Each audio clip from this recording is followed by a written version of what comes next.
call to order this meeting. Jordan, would you start us off with the roll call, please? Please respond by stating present. Councilmember Ronayne. Present. Faubourg. Present. Liebelt. Present. Ward. Johnson. Present. Econger. Present. Nilsson. Present. Norvstrup. Present. Mayor Shoneman. Present. Please stand with me for the pledge.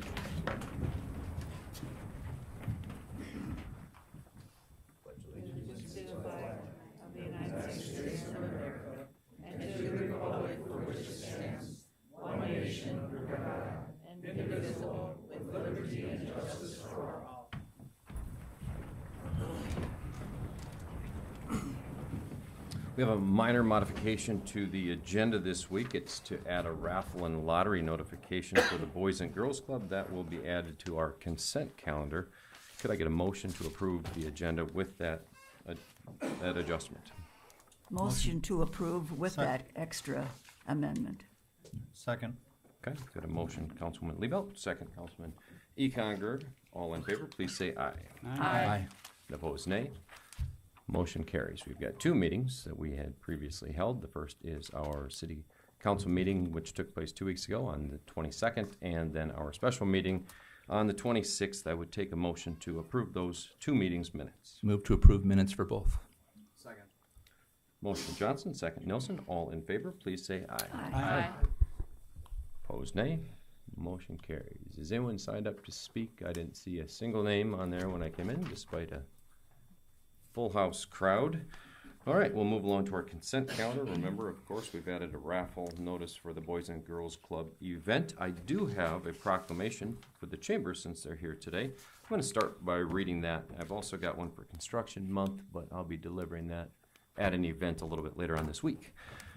So, official proclamation for the Chamber of Commerce, whereas the Aberdeen Area Chamber of Commerce in Aberdeen, South Dakota has contributed to the civic and economic life of the community since its inception in 1884, and whereas this year marks the 141st anniversary of the founding of the organization, the community's leading business advocate organization, and whereas the Aberdeen Area Chamber serves as the leading business advocate for economic health and vitality of their membership and the greater Aberdeen area, and whereas the Aberdeen Area Chamber works to provide leadership, education, engagement opportunities, and support to over 600 businesses and organizations in the Aberdeen area, and whereas the local business community is a key driver of our local economic prosperity, and a strong local business community creates jobs and opportunities for residents of Aberdeen, ensuring that Aberdeen continues to be a great place to live and work. And now, therefore, be it resolved, I, Travis Shoneman, Mayor of the City of Aberdeen in the County of Brown, State of South Dakota, do hereby proclaim October 13th through the 17th, 2025 as the Aberdeen Area Chamber of Commerce Week here in Aberdeen, South Dakota, and I encourage all residents to support local businesses within this community. So, thank you guys very much. Gail, anything to share here real quick? No, just want to thank you for the proclamation, and if I can, we'll just hand out like a schedule for next week. We hope to see many members of the council or the staff at some of the events that we're doing, so thank you. Sounds good. I'll hand this to you. How about? Great. Appreciate it. Thank you for coming in tonight. All right, in addition to that proclamation, we've got yet another proclamation, which I will not read, in a series of items of routine city business. If someone would make a motion. Move to approve. Second. Motion Econger, second Norvstrup. Anyone have anything to speak on any of these items? All right, all in favor, please say aye. Aye. Opposed, nay. Motion carries. Moving along to old business, this is one that I would assume a lot of people are here for. This is the discussion and possible rescission and repeal of a resolution titled 250902R, and also possible first reading and passage of a resolution which would replace it and amend the 2026 through 2030 capital improvement plan, as well as keep Main Street configured for one-way traffic. Ron, what can you tell us about these resolutions? So,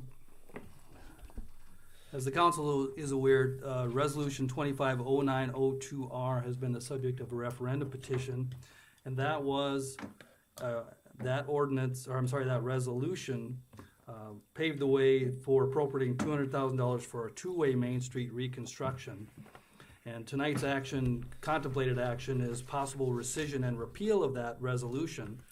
And if that is the case, then that leaves a hole where we're at with the capital improvement plan, and the council would still need to complete the last part of the capital improvement plan. So there is a proposed resolution 25-10-01R, which, as written and as printed in the agenda packet, would make no designation for the $500,000, except that it may not be used for two-way Main Street reconstruction.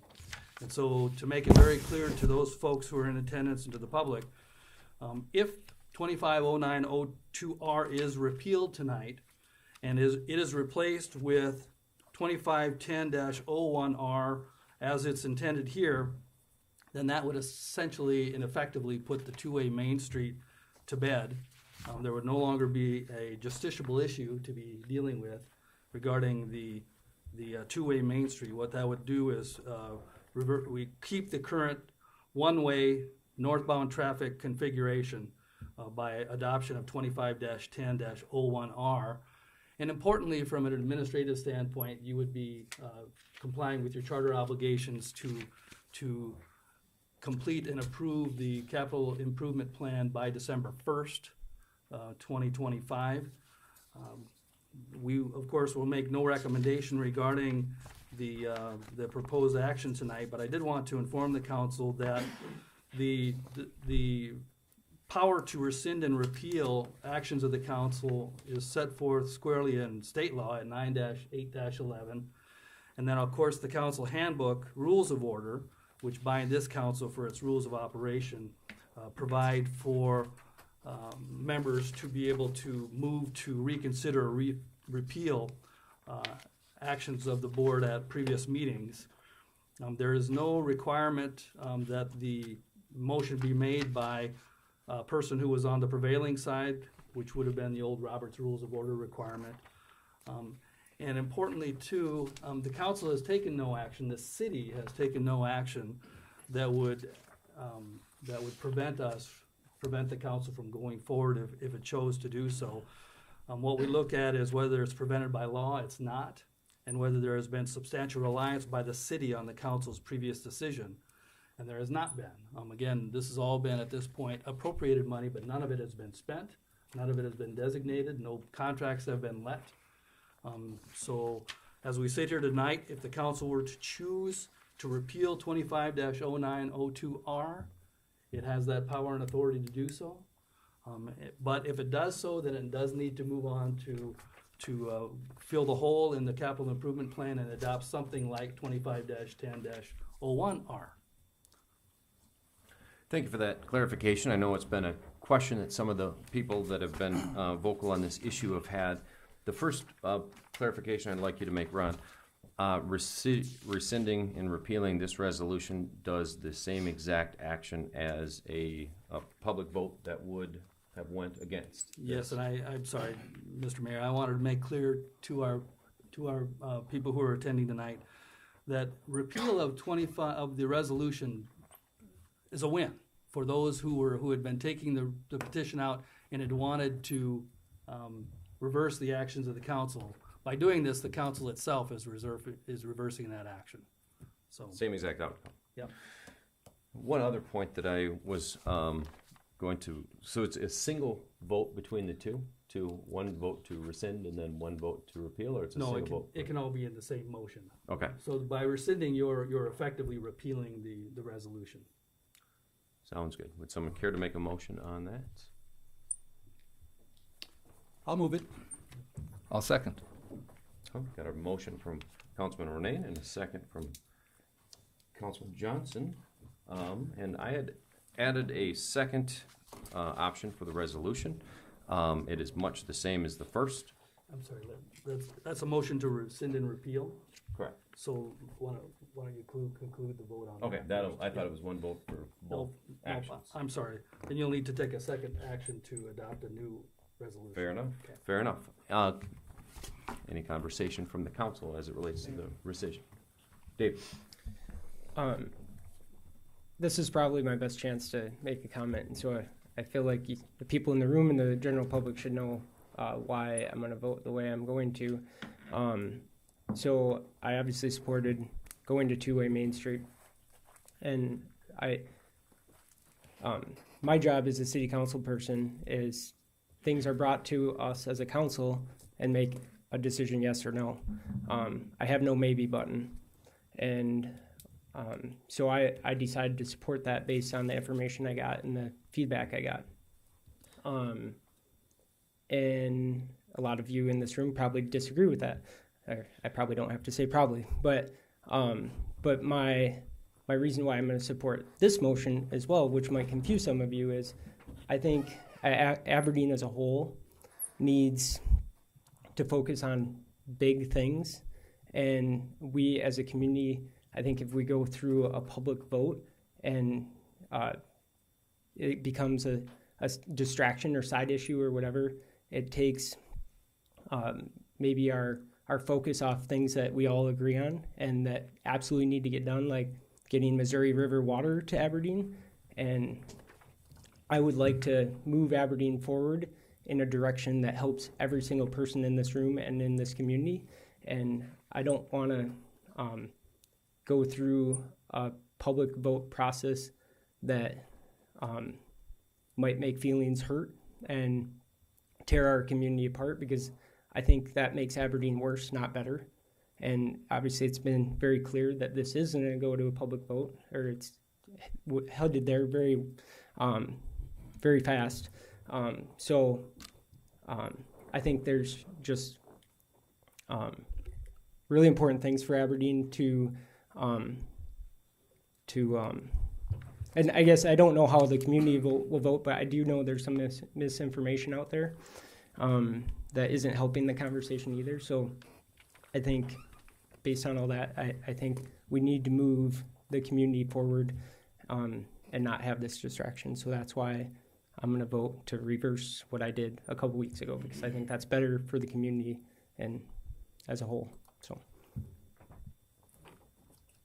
Councilman Johnson. Mayor. Thank you, Mayor. You know, as we consider this action, I'd like to share a few thoughts and maybe a perspective. First, I'd like to give a shout out to everyone involved in this, what I consider to be a very effective grassroots effort. You mobilized, you got energized, you went to work. By some estimates, there were between 1,500 and 2,000 signatures that were collected. It's a lot of work, and I was on the street seeing some of that. I know that those signatures came from all ages, age groups and demographics. And so I feel like your engagement truly did capture the will of the people and the hearts of the people.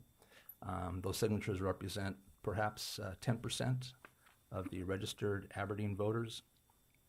And that number that was collected is actually higher than in what we see in many civic elections. Truly this was democracy at work, and so I salute you, each of you, for an impressive and really a historic effort. I'm thinking back a couple of weeks ago, and some of the opinions being tossed around were that people who weren't in favor were misinformed, uninformed.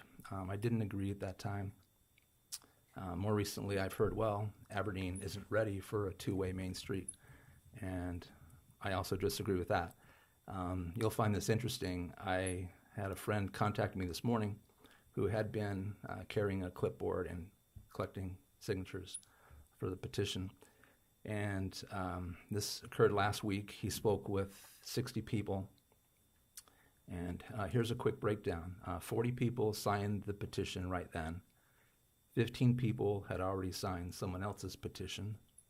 4 lived outside of city limits but wished that they could sign the petition.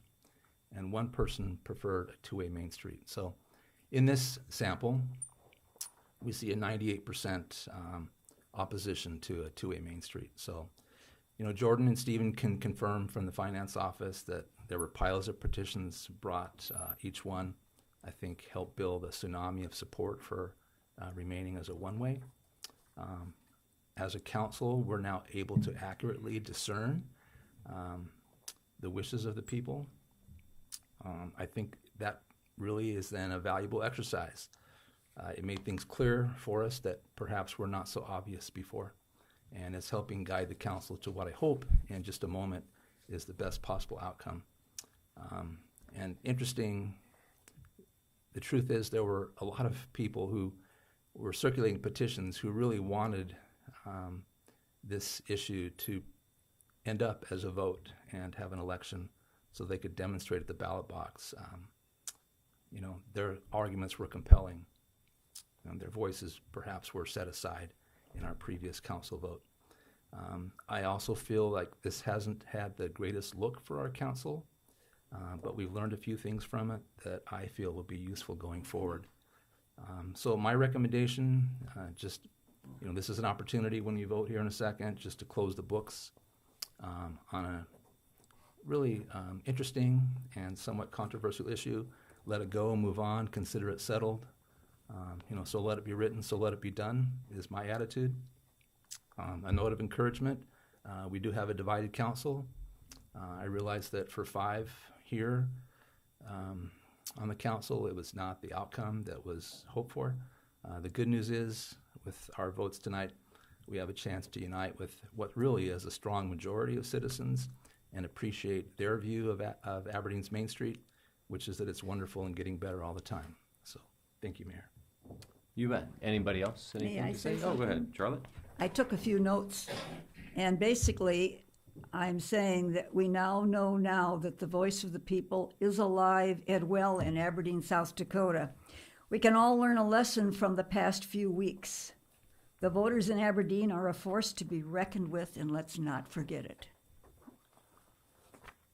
Thank you, Charlotte. Appreciate that. Anyone else? Mr. Go ahead, Mayor? Chad. Oh, we'll start with Chad. You go ahead. Thank you, Mr. Mayor. And I guess for everyone that worked on this, the people did absolutely come out. They put everything together. My experience with this is the majority that I talked to just didn't care, and I didn't see pushing this to a vote when the majority of the feedback was pretty neutral on it. I do think there was a lot of disinformation out there because I dealt with that pretty much every conversation that I had. I am going to support rescinding this. Again, we're not going to push this forward anymore. The outcome, I voted to support it the first time. It's not a reflection of me personally. I'm not disappointed. I thought this was a real viable opportunity to make a difference down there. But we're going to keep it as it is. That's what the people have geared it towards, so that's what I'll move forward towards. So, thank you. Mr. Mayor, Go ahead, Councilwoman. I appreciate all the work that everybody's done, and I think it's been a demonstration of something else that originated in Aberdeen, which you may or may not know that Father Hare is the person who lived in Aberdeen and established in our Constitution direct democracy, which is why we have referenda and initiative in the state. And so you all have lived out direct democracy to its end, and that's really amazing to have people participating in our government that way. And I think that's a healthy thing. I think it's also appropriate that it's Chamber Week next week, because my whole goal from the beginning is to increase business downtown. So if all of this causes people to recognize what we have downtown and the value of what's downtown and go support our local businesses, then the end is good and what I actually wanted. So if everybody gets what they want this way, it's a healthy thing for our community, and I just appreciate the energy people put into it, and I hope folks put that energy into supporting our local businesses. Sounds great. Just one tiny little point that I'd like to add. I'm also proud of the public engagement here. At the end of the day, engagement is what drives a good government, and people spoke up, and we're responding with action. So, congratulations. Appreciate the input. I've probably never had so many conversations on a single council topic, and we're able to have, just a lot of good discourse and learn a lot of people's perspectives. So that was good, and it's informed this whole thing. So if this is a referendum on whether the government listens, hopefully everyone sees this as yes, the government does in fact listen. So Jordan, would you give us a vote on rescinding the resolution 250902R? Councilmember Ronayne, Aye. Fauberg, Aye. Liebelt, Aye. Johnson, Aye. Econger, Aye. Nilsson, Aye. Norvstrup, Aye. Mayor Shonneman. Aye, motion carries. Second is the resolution 25-1001. I guess Ron had briefly made mention of that. That would replace this one. As printed, it is $500,000 going to undesignated, but I will have a bit of a request for the council once we've made our initial opening motion. Move to the motion. Motion Fobert, second Nilsson. The one thing that I would like to request is that we make a modification to that which would identify 200,000 of that, which is the amount used for the, or that would have been used for the two-way Main Street to a manhole rehabilitation project. I was able to spend a chunk of my Friday and then a chunk of today learning more about what has held us up from making meaningful improvements to that, which cause a heck of a lot of people a lot of frustration. People throughout this community had made mention that, boy, wouldn't it be nice if we could use the money being used for two-way main in a meaningful way on roads. And I think that being that we've never really put much effort towards that in particular, and it is such a point of public concern, that would be an excellent place to invest this money. So I would appreciate if someone make an amendment to this, which would identify $200,000 towards manhole rehabilitation. I'll move to approve that amendment as described. I'll Second. Okay, I got a motion Johnson, second Econger. Can I show that? We'll have to do a formal reading on that. Please do. Let me show that. Can we share? Yes.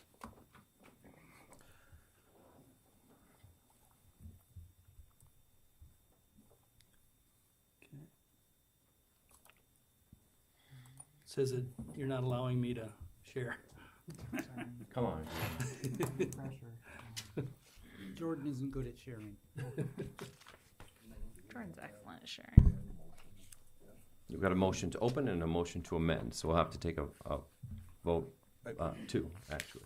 May I speak? Oh, please do. While they're getting that pulled up, I just would like to thank you, Mayor.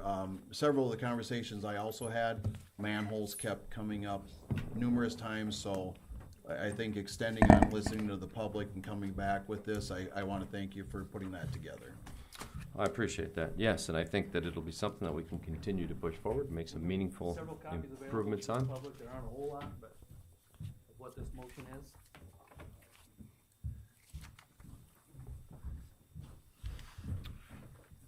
Oh, there's our IT guy, Austin. Austin, welcome to the meeting.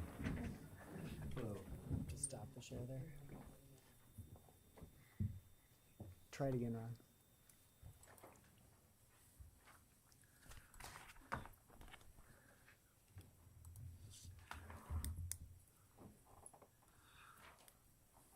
So, Mr. Mayor, the amendment, Take a look at how it looks in the screen. You guys see a big black screen with a tiny little... There we you go. go. we go. Yay. so the amendment to 25-10-01R contemplates replacing the 500,000 and breaking it into 300,000 as undesignated for streets and bridges, but keeping Main Street configured for one-way northbound traffic, and then a second amount for manhole rehabilitation in the amount of 200,000. That equals the $500,000, and that would then fill that hole in the CIP that I talked about earlier. So the proposed amendment you'll see in red line fashion as it sits there, and there's a lot of stuff in the way I can't quite see.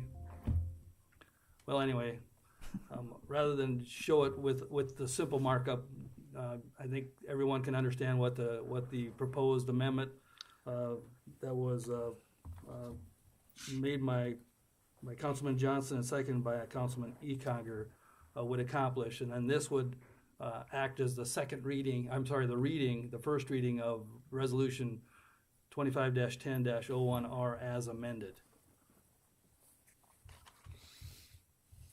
So we need a vote for the amendment and a vote to pass. Correct. Sounds good. Any other comments on that amendment? Jordan? Councilmember Norvstrup, Aye. Nilsson, Aye. Econger, Aye. Johnson, Aye. Liebelt, Aye. Fauberg, Aye. Ronayne, Aye. Mayor Shonneman. Aye, motion carries. Now finally, as Ron had mentioned, we'll need an actual vote to pass the resolution. That vote was to amend it. The amendment obviously speaks to the $200,000 manhole rehabilitation. We've got our motion and our second. Any comments on the resolution itself, which would replace the one that had been rescinded moments ago? Jordan? Councilmember Ronayne, Aye. Fauberg, Aye. Liebelt, Aye. Johnson, Aye. Econger, Aye. Nilsson, Aye. Norvstrup, Aye. Mayor Shonneman. Aye, motion carries. So all of you that were here for that issue, thank you for joining us. You're more than welcome to stay for the rest of the meeting. In summary, the 2A Main Street is completed, done and buried, and it has Yeah. been replaced with a $200,000 rehabilitation for our manhole covers, which is an exciting movement in the right direction.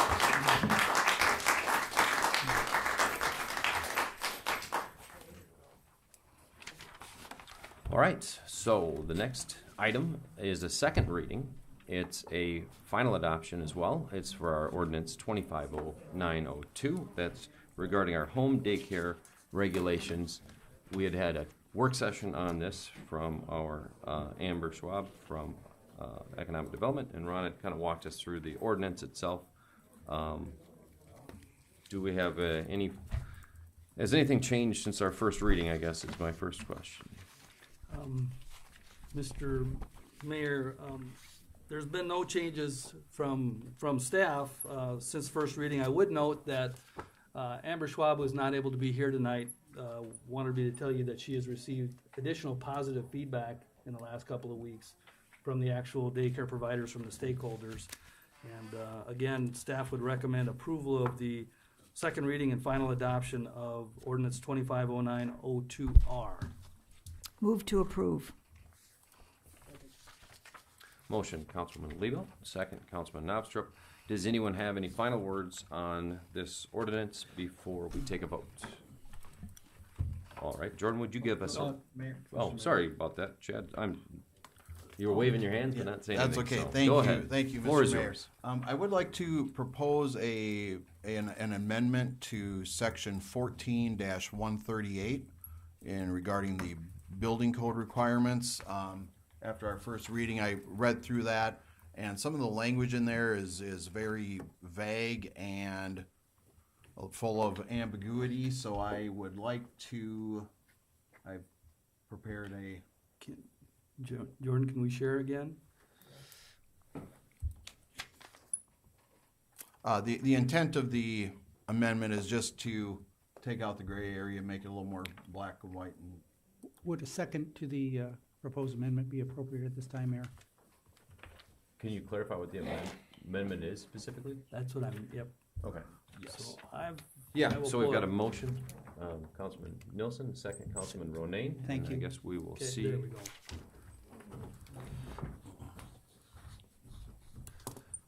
So here on the screen is the proposed change that Councilman Nilsson is asking the council adopt for section 14-138. It's essentially just clarifying and making it clear that it's less of a discretionary action on the part of the building official and fire marshal, making it clear that these are portions of the structure that will not be used by or impact the home daycare. Staff has reviewed this. This went through Ken as well in community development, and staff has no issues with this proposed amendment, and would recommend that the council adopt that amendment and then adopt the ordinance as a whole. Sounds good. And do we need yet another reading if is this a substantive change to the ordinance? Very good question.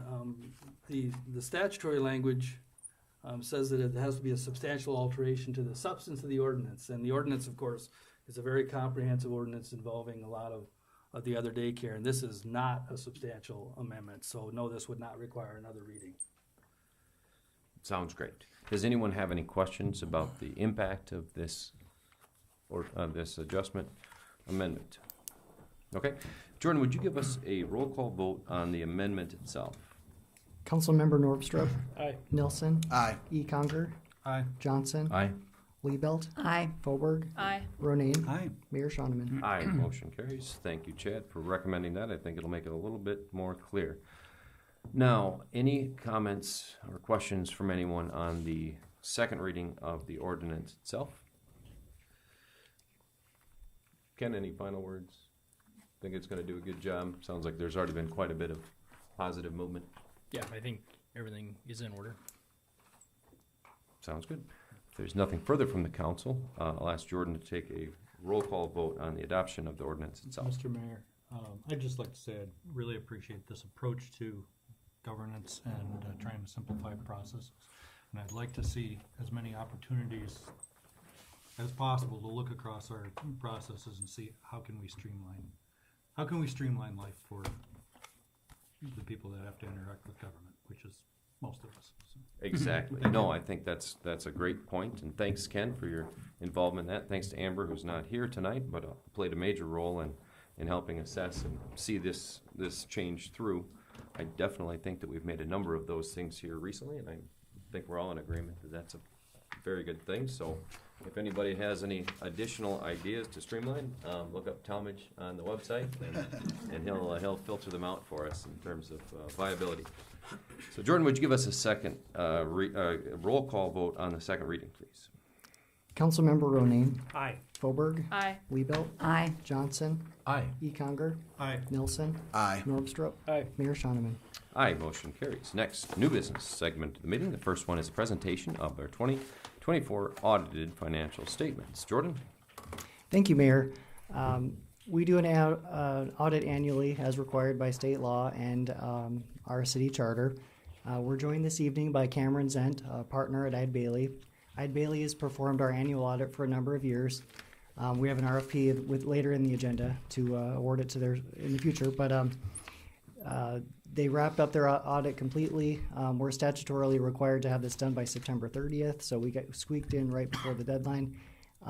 Cameron will provide additional details here, and I'll let him take it from here. Welcome, Cameron. Good to see you. You didn't try to call me on this one this year, did you? Okay. No, good. our other staff did. We took care of it this year, other means. Okay, sounds great. My pleasure to be here tonight to go over fiscal year 24. Just a bit of an executive summary here to go through, similar to prior years, but hopefully everybody can see as I flip through the slides here, and I'll just kind of converse through these. As usual, we issued a clean, unmodified opinion on the financial statements this year, and as well a unmodified opinion on our audit of the major federal program compliance. From a finding standpoint, at the conclusion of our audit, for the financial statements, we have 3 reported internal control deficiencies. These are actually the same 3 as last year as well. First one, auditor assistance in preparation of the financial statements and the schedule of expenditures of federal awards. A second one for audit adjustments and various past audit adjustments. And then one final one regarding capital assets. These were all reported as material weaknesses. There's 2 different classes of classification of reportable internal control deficiencies, the highest being material weakness, and then right below that is significant deficiency. These 3 are the same findings as last year. We largely prepared the financial statements again this year, identified various adjustments, and then capital assets still was a work in progress, an improvement over last year, but still enough adjustments there in that specific area where we concluded to communicate another finding in capital assets specifically. In terms of the uniform guidance or the single audit, this is the federal programs. No findings reported, and we again tested AIP as our major airport improvement program as the major federal program. There were 2 new accounting standards implemented for fiscal year 24. The first one here is GASB 101, which covers compensated absences. Basically, there's been existing guidance for compensated absences in the past, but as time has gone on, various governments create different kinds of leave, different kinds of employee benefits, and so GASB basically kind of stepped back and kind of redid the scope of this standard to more encompass the ever-changing types of leave governments have. So there's two main types of leave the city has, PTO and extended leave bank. And PTO has always been accrued. There was no real change to that. However, extended leave bank, we did identify that as a liability that under the new standard should be reported as a liability. And so that was recorded as additional liabilities on the financial statements this year. The impact, however, was not significant or not material to the financial statements. The other standard implemented is GASB 102, and this is revolving around certain risk disclosures. And so basically a lot going on here on this slide, but essentially governments have to assess whether they have a concentration or a constraint that is a potential vulnerable risk to the government that could have substantial impact. If a government has a concentration or a constraint identified, they need to assess whether there's been a triggering event or events associated with that concentration and constraint that could have substantial impact. If those three are identified in conjunction, then there'd be additional required disclosures in the financial statements. We assessed this standard, assessed it with management compared to other similar governments. Ultimately, we concluded that there weren't anything that checked all of these boxes, and so ultimately there was no additional disclosures required. However, this will be assessed on an annual basis, and if something were to come up in future years, it would be disclosed. So those are kind of the highlights from a dollars and cents standpoint. We'll just kind of go over some quick high-level numbers. Overall cashing investments for governmental activities, and business-type activities, just shy of $44 million total. Government cash and investments compared to last year, 45.6. Business-type cash and investments increased about 1.8 million over 2023, and then governmental assets actually decreased about 3.5 million from 2023. General fund-wise, total revenues within the general fund this year, about $30.5 million total revenues. 75% of that is from property and sales taxes. Year over year, total revenues in general fund increased just shy of $1 million, about $860,000, or about 2.9% over last year. Expenditures, total $26.08 million, about $26 million of total expenditures. Year over year, $1.2 million over last year, or about 5%. Basically, half of government general fund expenditures are public safety, police, fire mainly. 29% is public works, and general government and administration about 15%. Fund balances in the general fund. This is the equity of the general fund after income and expenses. $13.6 million of equity in the general fund at the end of fiscal year 24. About 58% of that is unassigned or unrestricted. And then there's about $5.1 million that is still committed from COVID era ordinance that was passed committing those funds for specific purposes. Special sales tax is the other significant governmental fund. And revenues within special sales tax, about $12.3 million total revenue, about $400,000 increase over last year, or 3.4%. And then the expenditures in special sales tax, about $7.3 million of total expenses compared to last year, about 9.2, down about 21%, and that fluctuates year to year based off of capital improvement plan and things like that. And then fund balance, the equity and special sales tax. After current year transfers out of special sales tax, an increase in equity within special sales tax, about $800,000 increase over last year, sitting at about $5.3 million. The main proprietary funds of the city are the water and sewer fund. And this is a chart here kind of showing operations, results of operations going left to right. This year, you can see total revenues up in the water fund about 8% over last year, just shy Jordan, of 7. you see that it's okay. Yep, I'm working on it. Kind of lost the screen. Lost Maybe it? Cameron, maybe give us a second to catch up.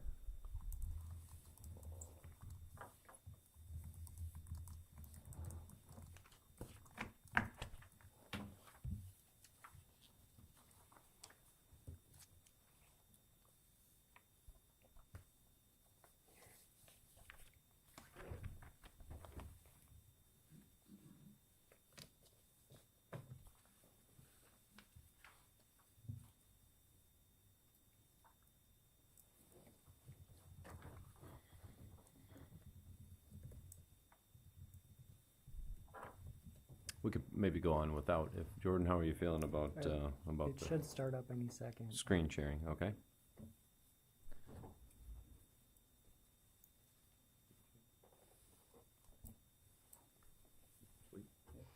It should catch it. There we go. Thank you. Cameron, good? we're back online. Okay. So water fund, going back to water fund, $7.9 million total revenues or operating revenue in the water fund, 8% increase over last year, due largely to increases in rates and surcharges. The operating expenses up only 5% year over year. So the bottom line there, the operating income of the water fund, pretty substantial increase in operating income, about 32% over last year to just shy of 1.2 million. Sewer fund, much very similar to the water fund. Revenues in sewer fund up 17% over last year at 5.4 million, and the operating expenses pretty flat to last year. So pretty substantial increase in operating income in the sewer fund, 87% year over year to just shy of 1.6 million. Any questions? That's a very quick analysis of financial results of some of the significant funds, but willing to take any questions. Cameron, a couple of years ago when you were here, you had expressed some concerns about the amount of time it took with your team to assess all the numbers. That's been resolved. It's improved. It's improved over the years. I'd still say there's room to further improve. As noted, we still had a finding for audit adjustments. So there are adjustments we still identify as a result of our audit procedures. When we do identify audit adjustments, we have to reassess our risk assessment, and we have to consider, is there additional risk? Do we have to expand testing? Do we have to dig deeper? And so there is plenty of room to continue to improve, probably no different than a lot of organizations. But I can say that there has been improvement over the last couple of years. Thank you. Yep. Anyone else have any questions for? Mr. Mayor, Go ahead. Following up on that question, one question we had was, do we have the right staffing to be able to do even better in that realm? Do we need another CPA? That was a question we've asked a couple of years ago. Yeah, I don't necessarily think there's a need for a whole nother position. Just from a fiscal standpoint, the cost to bring in another CPA, I do not know if there would be a benefit that would match that cost to bring in a CPA. As I mentioned, there has been improvement. We continue to work with management, provide kind of training and discussion as we're working through audit field work, and I can say things are moving. They are moving in the right direction. So I don't know if I'd jump to that. Filling another position to add to the mix there. Mr. Mayor? Go ahead, Councilman. Can you talk a little bit about the city's current fund balances and compared to our reserve levels and how we're doing? Specifically in certain funds or just generally speaking? Just generally speaking, how are our reserves? Well, I mean, it's in terms of specific reserves, I mean,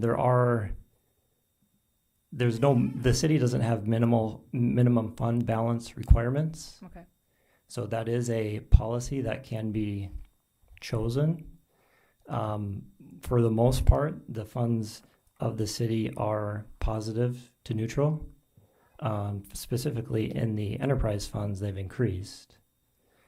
But the revenues have continued to either, on a gradual increasing trend. But in terms of fund balances, yeah, there's no minimum requirement or minimum fund balance requirement where you can spend into as much as you want. But you had started the conversation by saying that you do, to some extent, make some comparisons to other governments. When I mentioned that in terms of implementing new standards, I see. but in terms of comparing, say, your general fund balance to the next cities, not every city's general fund has the same kind of operations within it. Sure. So it's not always comparable city to city. Your airport fund is not necessarily always comparable to the next airport fund of the equivalent town. There could be different departments and whatnot within it. So it's not always apples to apples comparison. So it's not the easiest thing to do. But generally speaking, just kind of looking at trends in change in fund position, net position or fund balance in funds. Is it positive or is it continually negative? Then you're eating through that fund balance, and that will eventually show itself. You'll have to, budget different or cut back or find new revenue sources, which isn't the easiest thing to do. Thank you. Cameron? Mr. Mayor? Go ahead, Councilman. So overall, then, our revenues are generally increasing? That's what it has, especially in the proprietary funds. One of the key aspects is operating income. Because usually operating income is the normal day-to-day operations, charges for services and the cost to provide those services. Those proprietary funds really the charges for services need to pay for the continual operations of those. Special sales tax, for example, is susceptible to it's sales tax in, and then there's always a certain amount of large transfers out that fund various other projects. Whether it's water, sewer, or other governmental funds. This year, for example, fund balance increased. So part of that was because the capital projects paid for out of special sales tax were not as significant as in past years, or the transfers out weren't as significant as well. And Jordan, maybe you add some clarification, because I believe what Councilwoman Voberg was referring to is the total fund balance, which had seen a reduction. And to some extent, that was a bit of an inflated account due to the COVID money that we had a few years back. Right. Revenues through 2020 through 2022 exceeded budgets in special sales tax and the general fund within unanticipated revenues. So that contributed to some cash buildup. Also, not doing certain projects, not making capital purchases during those times as, supplies and equipment weren't available. It just led to cash reserves rising up, but we're kind of at a point where we've met equilibrium and we're spending down. We're at a pretty healthy level, in my opinion.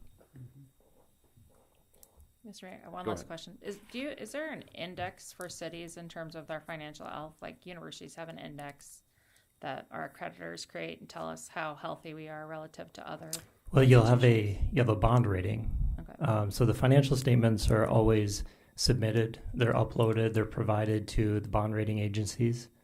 I'm not aware that the bond rating has changed over the years. So yeah, they are. That would be kind of a gauge because they're assessing the financial health of the city. If you were to want to take on more debt, so yeah, from that standpoint, that'd be kind of a score in essence. Thank you. Thank you. Any further questions?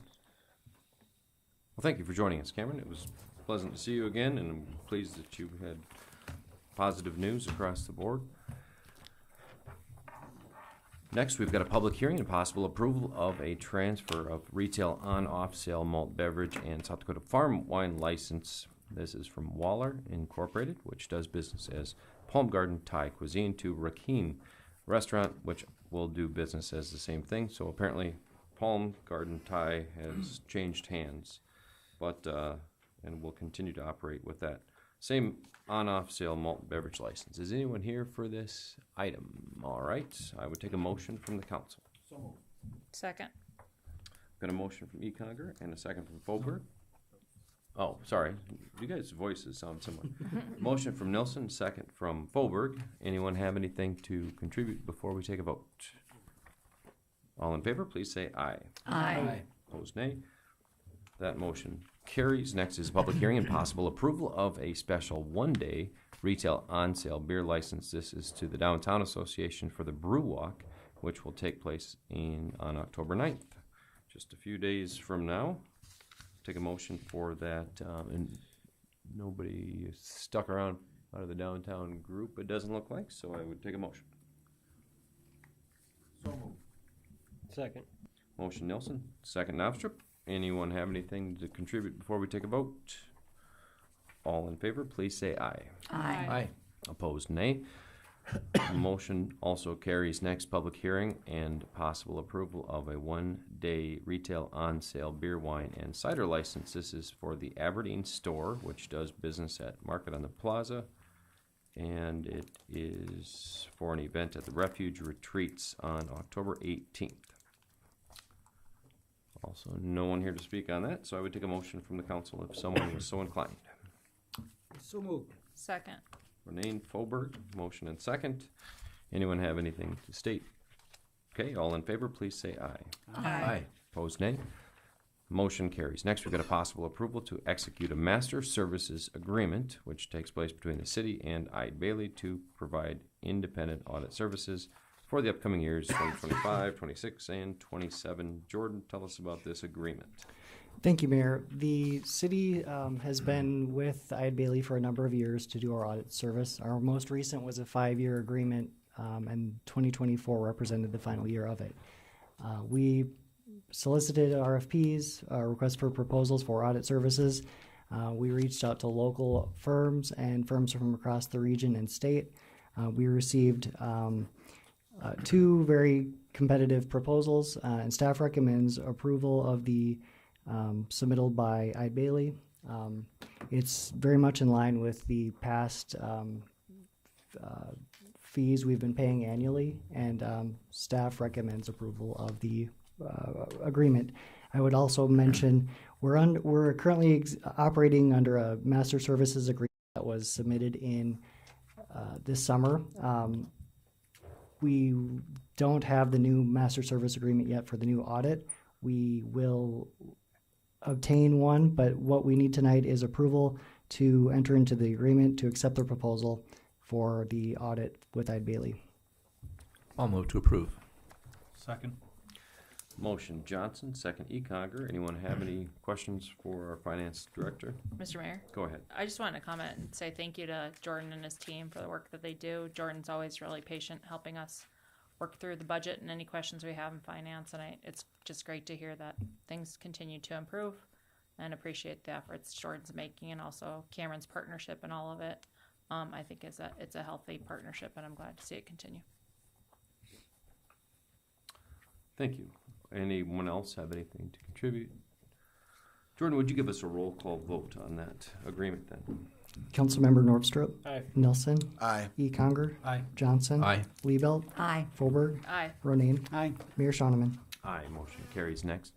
Thanks for joining us, Cameron. Good to see you. Next, first reading of ordinance 25-1001 that supplements a variety of unanticipated projects, activities, and expenditures. It is something we see on a frequent or semi-frequent basis. Jordan, walk us through these unanticipated projects, activities, and expenditures. Thank you, Mayor. This supplement primarily covers insurance-related activities. You'll see insurance related to work comp, auto, and general liability. Our renewal came in higher than anticipated. It seems to be the trend where insurance is just going up and up. Partially related to claims, but it's just kind of the nature of the times. We're seeing a trend we've seen over the past few years. In addition to insurance, this did include a supplement for an election in the amount of $16,000. I can assure you we will not expend it if we do not need to. That is not the case. So we included it simply for that reason. There's certain expenditures related to software that we've been upgrading within the finance office. That's a significant portion. Supplementing for expenditures related to a police vehicle for our K-9 unit, our vehicle within the fire department, a USAR trailer. We're moving the cash around and increasing the budget for the purchase of the PC nursing building. We're of course using cash from the promotion fund to make that purchase, but we need to do that in the general fund because it'll be a general fund asset. We're putting a little bit of operating expense budget there as well, as we may need to incur some costs to operate that facility. And additionally, we're supplementing a portion to the unemployment claims. We've seen significant claim volume in the last year or so, and what we're doing here is simply replenishing the funds in that, the cash within that fund so that we can be at a positive level. Staff recommends approval of the ordinance as presented. I'll move it. Second. Motion Renee, second Novstrip. Should we take an amendment to strip that $16,000 for the election? If modification would result in a third reading, no, but I can assure you that I would not expend the funds on a special election unless it was needed. It would not be a substantial alteration. So if you wanted to strip that out tonight, it would not require, but this is only a first reading. Correct. So either way, it'd be fine. If you wanted to do it tonight, that would be fine. Someone care to do that? That might be the best look anyways. I'll move that as well. Motion Renee, second Novstrip, and that would just eliminate the $16,000 line item, which would have paid for the remainder of what the election would have cost had that happened. We also had some money left over from a previous election in that account. Jordan, would you give us a roll call vote on that amendment? Councilmember Ronayne. Aye. Foberg. Aye. Liebelt. Aye. Johnson. Aye. Econger. Aye. Nilsson. Aye. Norvstrup. Aye. Mayor Shoneman. Aye, motion carries. Anyone have anything else to discuss about the remainder of those items, which are the ordinance as a whole? Jordan? Councilmember Norvstrup. Aye. Nilsson. Aye. Econger. Aye. Johnson. Aye. Liebelt. Aye. Foberg. Aye. Ronayne. Aye. Mayor Shoneman. Aye, motion carries. Next, we've got a similar motion. This one is first reading of an ordinance 25-1004. It supplements activities for the Parks, Rec, and Forestry Department. Jordan, could you walk us through those? Thank you, Mayor. This is doing very much the same thing as I described for the previous ordinance, but all with the flavor of Parks and Rec donations. Of course, we accept donations within our Parks and Rec gift fund, and we expend the activity outside of out of our 208 Parks and Rec fund. This is very much a routine thing. This is the third of three of four quarterly ordinances that we do related to this. We're also moving some cash within our cemetery perpetual fund. Staff has reviewed Parks and Rec, recommends approval, and so does the City Finance Office. Move to approve. Got a motion from Councilwoman Liebelt, second Councilman Norvstrup. Any questions from the council? Jordan, would you give us a roll call vote? Councilmember Ronayne. Aye. Foberg. Aye. Liebelt. Aye. Johnson. Aye. Econger. Aye. Nilsson. Aye. Norvstrup. Aye. Mayor Shoneman. Aye, motion carries. Next public hearing, and possible first reading of an ordinance title 25-1003. This regards the annexation of the fairgrounds. Ron, do you want me to kick that off, or do you want to kick this off? I'll just start that. This begins with a public hearing because the ordinance proposes amending the zoning ordinance at Chapter 60, specifically Section 60-1, and by our code, we're required to have a public hearing on any ordinance change to the zoning ordinance. I will inform the council that the Planning Commission met in a special meeting on September 30th to take this up, and after I explained it to them, they recommended approval of the ordinance to the city council. So 25-10-03 for public hearing purposes. This would be the time and place, I guess, for folks in the who are attending today to voice any interest, support, or opposition to the proposed ordinance. And again, the ordinance is part of putting in place a a Brown County Fairgrounds annexation agreement, which eventually would lead to the annexation of the fairgrounds by the city. And then I can also talk as we get past item number 1 and go into the actual motion to approve the ordinance. I'll explain a little bit more about the ordinance and the annexation agreement itself. All right, are any of you here for the annexation? Okay. Sounds good. Ron, why don't you walk us through the ordinance itself? Sure.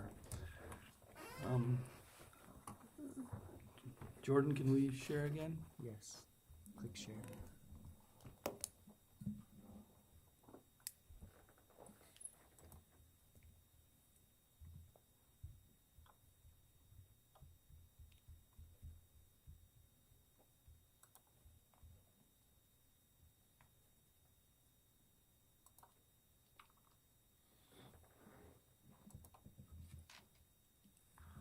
So what I have on the screen for the council and the public is simply just the agenda packet. And for those of you out in the audience who don't know, the city posts this agenda packet with every agenda meeting, so you would see basically what the council is saying.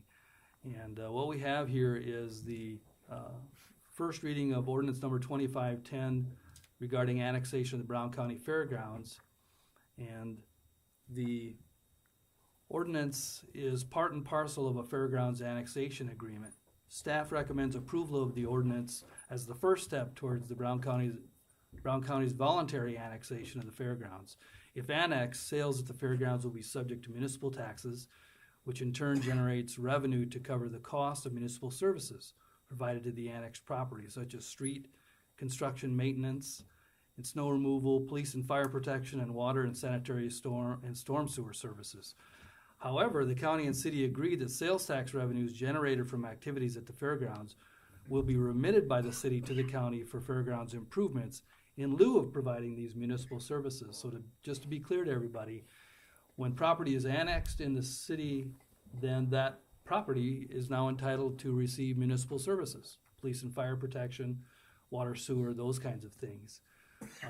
Because of the tax money that's coming off of that annexed property is now available to the city to provide those services.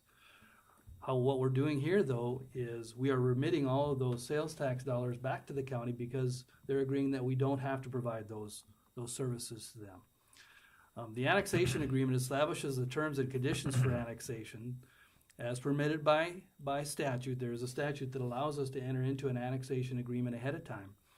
And it expressly allows the county to petition to de-annex or to reverse that annexation if at any time it chooses to. And we're going to review the annexation agreement after this, but right now what the ordinance does is it defines capital improvements. So we're taking care of a couple things by this ordinance.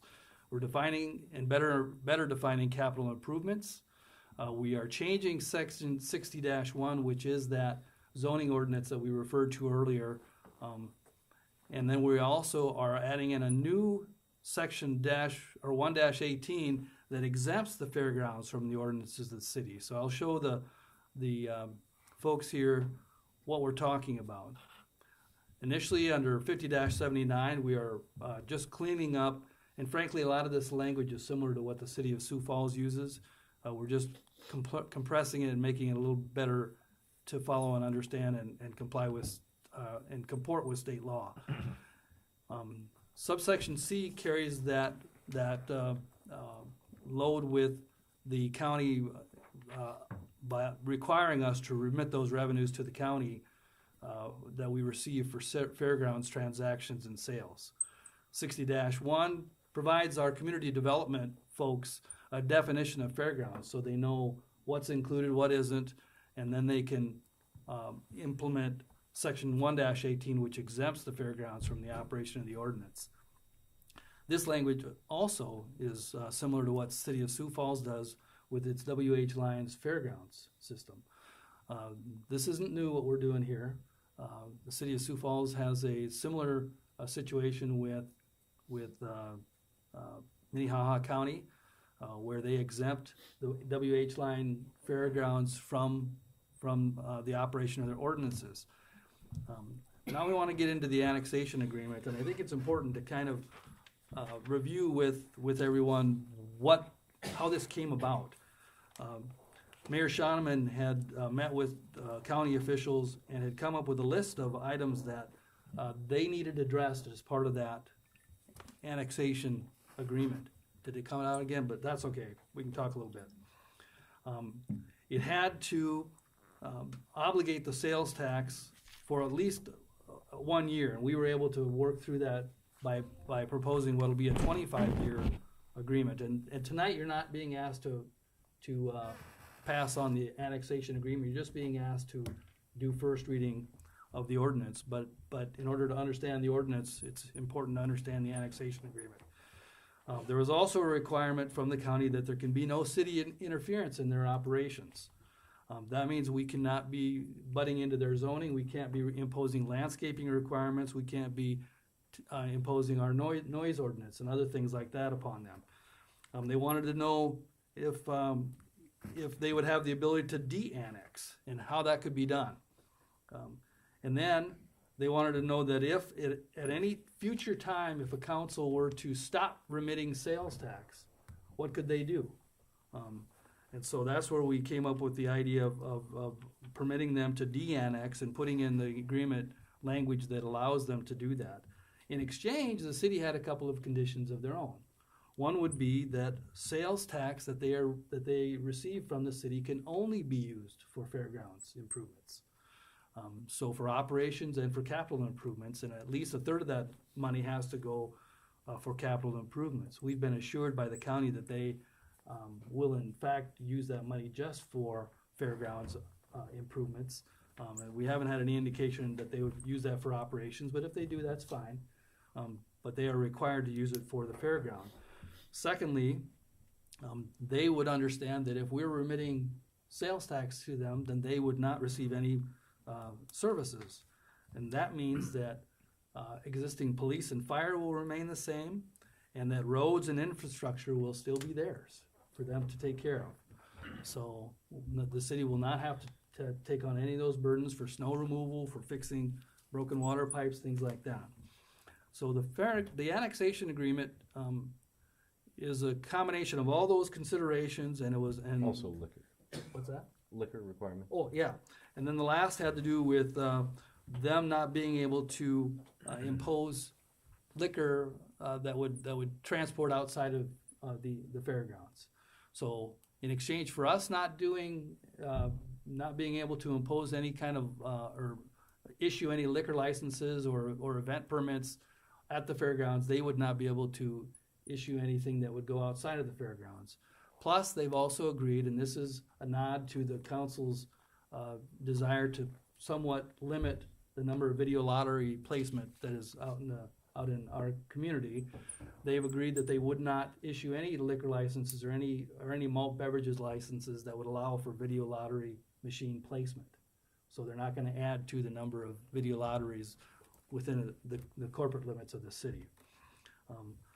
And so after going through all this, we were able to put together an agreement and provide that, and it looks as if everybody's on board with that. And what the ordinance does tonight is it helps start setting up the foundation for this annexation agreement. So with that, staff would recommend that the council approve the ordinance.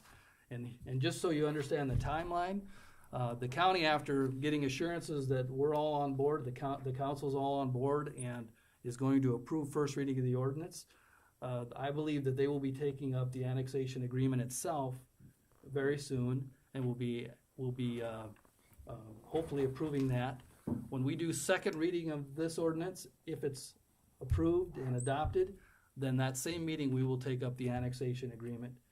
There will be a process then after that to actually annex. We'll need to let the time go on the 20 days for referring any of these actions. But we are anticipating that we'll have everything in place by the end of the year, which means that sales tax transactions will start being taxed after April 1st of 2026. So that's correct. And then those revenues will be remitted as the Department of Revenue traditionally and routinely remits revenues to the city, and then we'll remit those back to the county. That's it. Well, I'll get the motion in second, then I've got a few things to just chime in on. I would move to approve. Second. Got a motion, Econger, and a second.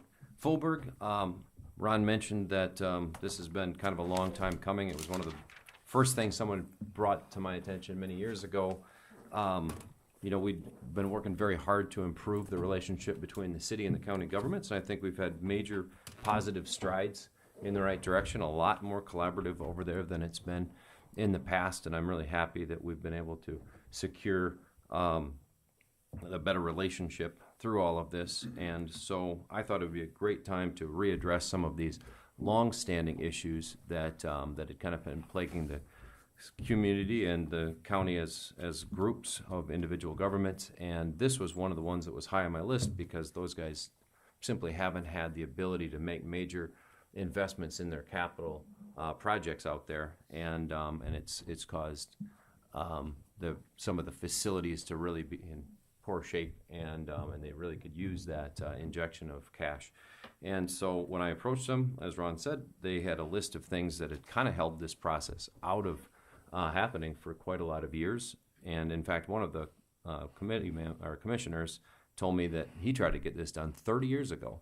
And so we addressed all of their concerns. Ron did a wonderful job of giving them kind of an outlet for de-annexation, which was kind of an outside of the box thinking. So I appreciate his consideration on that, and I'm just looking forward to the improvements that those guys will be able to do to their fairgrounds with a little bit of cash injection on an annual basis. And so really looking forward to continually improving the fairgrounds. So that's our involvement in this. We're just kind of a partner that will help them collect the money and pass it on through and to be used for projects that those guys will signify and take upon themselves. So we'll be out of the day-to-day operations of all of it, including the distribution of these funds, but we trust that those guys will do the best for the fairgrounds, and we'll make some good capital improvements as we move forward. So really looking forward to seeing the improvements out there. They really need it. So we got our motion, got our second. Any questions for myself or Ron? I know I've talked to you guys endlessly about this along the way, so it shouldn't be too many surprises, but the Fair Board also voted to approve this, which was, you know, one of the big stumbling blocks in the past. Those guys hadn't felt that there was the trust between the city and the county and the fair previously, and now I think we've worked hard to establish that, and these are just the token formalities to make this thing a reality and to get those guys the funding to improve that place. Jordan? Councilmember Norvstrup. Aye. Nilsson. Aye. Econger. Aye. Johnson. Aye. Liebelt. Aye. Fulberg. Aye. Ronayne. Aye. Mayor Shoneman. Aye, motion carries. Thank you guys all for that one. Appreciate it. Next, we have got an appointment of Dave McNeil as our city manager, effective upon the cessation of duties by the current city manager. Kristen, you're here. Welcome. Appreciate you being here. Ron or Kristen, who wants to kind of walk through the specifics? I'll take that up, Mayor Schauman. So what the council has before it is a motion to appoint David McNeil as the city manager. City charter and state law both require that be for an indefinite term, and as it would be tonight, would begin upon the cessation of duties by Robin Bob Zine. Robin announced on September 22nd that he would be resigning effective December 12th, 2025. So what we anticipate is that with the appointment of Dave McNeil tonight, he will then seek to find his replacement for the police department as the new chief. The timeline, again, tentatively, is to have that done by the end of October, at which time Dave would be able to take a much more active role, maybe act as a quasi-deputy city manager, assistant city manager, but work very closely with Robin now that he knows that he's got his replacement over at the police department. Robin would fully and finally be done with the city on December 12th, at which time Dave would take over. But we've been able to work through the conditions and terms of employment, and staff would recommend that the council appoint David McNeil and authorize us to move forward, authorize the mayor to execute the employment agreement with Dave, and then we would place that agreement on file with the finance office. Move to approve. Second. Got a motion from Councilman Johnson, second Councilman Econger. Anyone have anything to say? Well, I just want to start by saying congratulations, David. Appreciate you being willing to take this on. I think you're going to be a great choice, and looking forward to working with you, of course. Jordan, would you give us a roll call vote then on that appointment?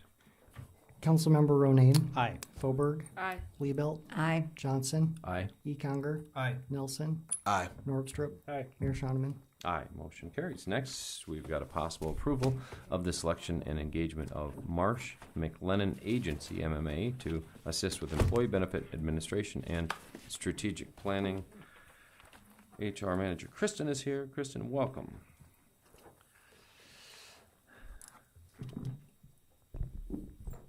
Council members, I am requesting to engage a benefits broker service to provide expertise with our employee benefits program. Employee benefits are an expense and an important part of total compensation. Balancing competitive, high-quality benefits with responsible use of taxpayer dollars is essential to maintaining both fiscal responsibility and strong workforce. Our Human Resources Department is a small but dedicated team managing everything from recruitment and payroll to compliance, safety, and benefits. As benefit programs become more complex, partnering with a broker ensures we have the expertise and market leverage needed to make informed, cost-effective decisions. A benefits broker would provide actuarial analysis to guide long-term planning, negotiate competitive rates with multiple carriers, strengthen employee education and support, and help us stay compliant with evolving regulations. This would assist in providing the best benefits package for our employees. This partnership would help us offer competitive benefits, control costs, and make the best use of taxpayer dollars. For these reasons, I respectfully request approval to move forward with hiring a benefits brokerage service, MMA. Thank you. Thank you for that explanation. Would someone care to make a motion? So moved. Got a motion, Nelson, second Knopstrup. Kristen, have we utilized one of these services in the past? We have not. We have taken advice from Wellmark, and this would provide us a third party equal, they're not representing anybody but us and looking at our whole competitive benefits package. And then kind of walk us through the process. Where did Marsh McLennan, how did they come into the picture? Sure. I talked with other municipalities. Several other municipalities comparable to us, such as Brookings and Watertown, are using MMA, and the state of South Dakota is also using MMA. So they came highly referred, and we looked into them, and they gave us some great analytics. Sure. And the size and the scope is comparable to those other communities of the agreement that we're intending to deploy here. Correct. Yes. Great. Any other questions? All right, Jordan, would you give us a roll call vote? Councilmember Nordstrup. Aye. Nelson. Aye. Econger. Aye. Johnson. Aye. Liebelt. Aye. Foberg. Aye. Ronayne. Aye. Mayor Shoneman. Aye, motion carries. Thanks for joining us. Appreciate it. Good to see you as always. Next, we've got a possible approval for a temporary display of various inflatables, advertising materials for the South Dakota Special Olympics bowling tournament. They will be located at the Village Bowl from October 31st through November 2nd. Ken, what kind of goodies are they going to have out there for Special Olympics? Thank you, Mayor. This request comes through the board annually to grant a little leeway to the ordinance for this nonprofit or non-commercial event benefiting the South Dakota Special Olympics. Staff recommends approval in accordance with years past. Move to approve. Second. Motion Johnson, second, was that Econger? Yes, you. What? Yes, me. Okay, what in the world?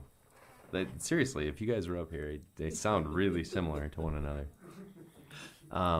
Jordan, would you, all right, we just do a voice vote on that. All in favor, please say aye. Aye. Aye. Opposed, no. Nay. Motion carries. Next, possible approval of pay request. Pay request number 1. It's 2025 PW Building, Public Works Building for our granular fill material, $160,821 to H.F. Jacobson Sons. Stu, how's that dirt work project coming along? Thank you, Mr. Mayor. So it's going really well, actually. We expect to have, excuse me, expect to have all the material delivered and have it placed in the hole that we dug for the building by the end of the week. So it's gone really, really well. The weather really cooperated for us, so we recommend approving this payment. You doing it less retainage? Yes. So you'd want the 144, 736. Yeah, is the number wrong on the? Yes. Okay. And we had recently made another payment to those guys, but that was for the excavation work? Or was that not Jacobs? I don't believe that we've made a payment to Jacobs. Oh, we did maybe for the, well, no, we haven't done anything with Jacobs for, Not on this project. not on this project. Number one. I see it's titled number one. I thought mine told me that we had recently made a payment on this project too. I'd move to approve this. Fair enough. Second. We've got a motion. Lebo, second Nilsson. Any questions? So it'll be $144,000, which is 160 minus 10% retainage. Jordan, would you give us a roll call vote? Councilmember Norvstrup. Aye. Nilsson. Aye. Econger. Aye. Johnson. Aye. Liebelt. Aye. Foberg. Aye. Ronayne. Aye. Mayor Shoneman. Aye, motion carries. Next pay request number 7, $356,182. That's for our frame construction at our 10th Avenue Bridge Replacement Project. Stu, looks like that thing's coming along pretty well. When are they going to be ready for the deck surface concrete? It's really moving along well. They're setting the rebar right now in preparation for the bridge deck.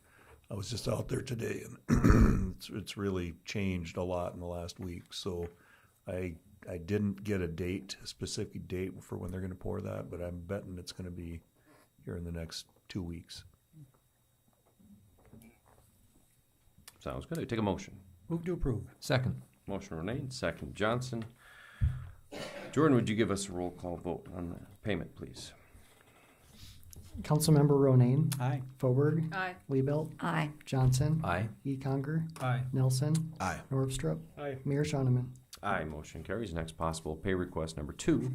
It's for our sanitary sewer pipe lining, $162,000. It comes with a change order of $70,149. It is paid to Municipal Pipe Tool Company of Hudson, Iowa. Stu, big change order there.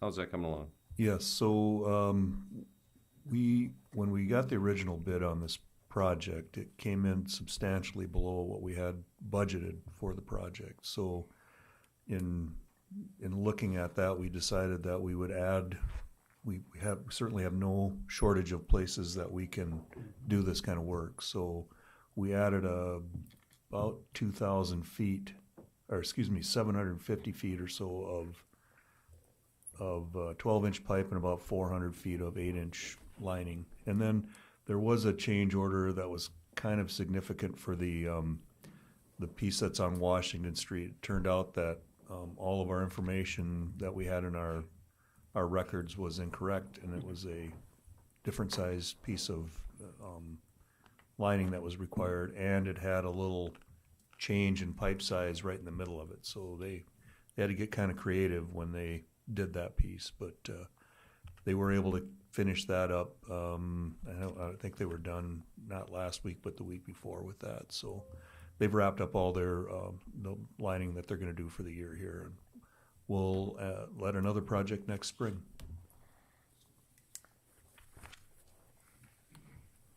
Move to approve. Second. Motion Renee, second Knobstrip. Stu, on an 8-inch pipe, what kind of diameter does it eliminate by having this coating? Like, how thick is this material? It's on an 8-inch piece, it's probably eliminating less than an inch of total diameter. And what, because you're typically lining a clay pipe that has a joint every, 4 or 8 feet. The fact that this lining is smooth and it has a much smoother surface on it than a typical clay pipe does, you're actually improving the flow characteristics, even though you're slightly decreasing the amount of, or the volume of sewage that can be carried. So, Thank you. Jordan, would you give us a roll call vote? Councilmember Norvstrup. Aye. Nelson. Aye. Econger. Aye. Johnson. Aye. Liebelt. Aye. Fauberg. Aye. Ronayne. Aye. Mayor Shoneman. Aye, motion carries. Next is a possible pay request 2. It's $103,850 and a change order of $60,512 for CWF masonry and our concrete repair project. So here again, this is a similar situation to what we just experienced with the lining. The bid price came in substantially lower than what we had budgeted for the project. So we've authorized the contractor to do some additional work. This curb and gutter replacement program is one of those that we really couldn't budget enough money for it to really fix everything that needs to be fixed. So we try to take advantage of the money that the council gives us to do this and make sure that we're doing the best job that we can with it. Move to approve. Second. Motion Liebelt, second Johnson. I want to take one moment because this payment is going to CWF Masonry. I would like to thank CWF Masonry and Corey in particular. I reached out to him and asked if he would chip in some free concrete work for that park that we're building down by First Baptist Church, and he has agreed to do a bunch of concrete work for us at no charge out of his own pocket, and as a thanks for the business that we give him here at the city. So great move on his part, and we really appreciate it. So thank you, Corey. Appreciate that. Jordan, would you give us a roll call vote? Councilmember Ronayne. Aye. Fauberg. Aye. Liebelt. Aye. Johnson. Aye. Econger. Aye. Nelson. Aye. Norvstrup. Aye. Mayor Shoneman. Aye, motion carries. Next, we got the bills and payroll. Payroll is for the period of September 21st through October 4th. Move to pay the bills. Second. Motion Liebelt, second Fauberg. Jordan. Councilmember Norvstrup. Aye. Nelson. Aye. Econger. Aye. Johnson. Aye. Liebelt. Aye. Fauberg. Aye. Ronayne. Abstain. Mayor Shoneman. I also will abstain, but the motion does carry. Bills will be paid. Next, city manager's report. Robin, how are things going? Good. Chief and I will start meeting pretty much daily, a little bit at a time, as he's trying to transition his office. There's plenty of things to visit about and try to make sure that he has a clear understanding. And he does have my phone number, so he knows he can call me at any time following this transition period. We did have a good showing by your staff at South Dakota Municipal League this past week. We had a lot of folks there.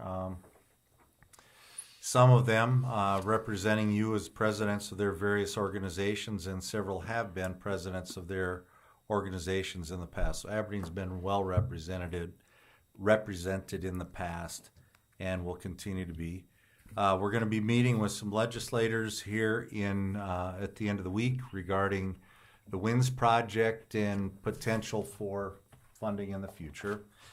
And we did have 3, I think since we last met, 3 certificates of appreciation.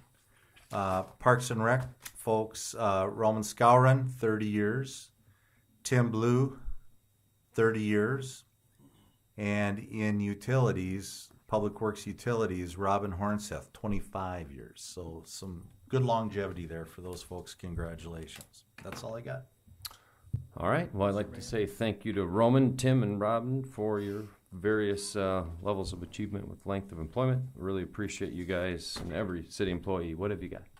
Just one last thing. I was at Municipal League, and just a few highlights. A lot of discussion again about property taxes. That seems to be the hot button. I sat through a wonderful presentation with Amber Schwab on community engagement and involvement in getting how we as a council can get better at communicating our projects and getting feedback and input. So I look forward to Amber taking that and running with that. Another thing, Rich Krokel at the airport talked to some officials from Pier, and I don't know the full story, but there was a malfunction and Rich came in at the end to save the day, and they were very appreciative of his efforts. So his excellence and reputation is spreading beyond our community. So helped him land the plane, huh? That's What happened was out at out at the airport, there's only 3 of us that are certified weather observers through the FAA. Pier, because they've had some turnover in the past, they have no certified weather observers. So their automated surface observation station called ASOS went down. So I had cleared it through Robin and Ron just to make sure we were okay doing that, and sent Bob Pagel down.